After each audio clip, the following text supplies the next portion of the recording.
Hi. So இன்றைக்கி வந்து பார்த்திங்கன்னா இதான் டுடேவோட லன்ச் மெனு.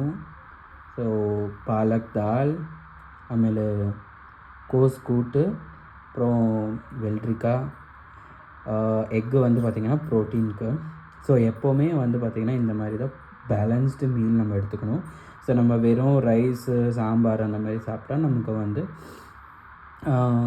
என்ன நமக்கு ஊட்டச்சத்து கிடைக்கணுமோ அது கிடைக்காது. ஸோ அதுக்கு தான் வந்து எப்படி சாப்பிடணும்னு பார்த்தீங்கன்னா பேலன்ஸ்டு மீல்.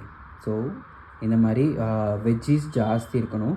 ஸோ லைக் நான் இப்போ போட்டிருக்கேன் பார்த்தீங்களா, கோஸு, அதுக்கப்புறம் வெள்ளரிக்காய், இந்த மாதிரி ஃபைபர் நீங்கள் ஜாஸ்தி எடுத்துக்கணும். கார்ப்ஸ் கம்மி பண்ணிக்கணும். ஸோ கார்ப்ஸ் வந்து பார்த்திங்கன்னா ஒரு பவுலில் அந்த மாதிரி நீங்கள் எடுத்துக்கலாம். இல்லைன்னா ஒரு போர்ஷன் ஆஃப் போர்ஷன் கார்ப்ஸ் இருந்தால் அதே ஆஃப் போர்ஷனுக்கு சேம் அளவு ப்ரோட்டீன் இருக்கணும்.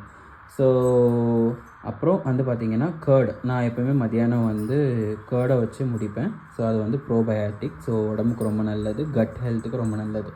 ஸோ அதுக்கு தான். ஸோ இதுதான் டுடேவோட லன்ச் மென்யூ. பை கைஸ், நாளைக்கு பார்ப்போம்.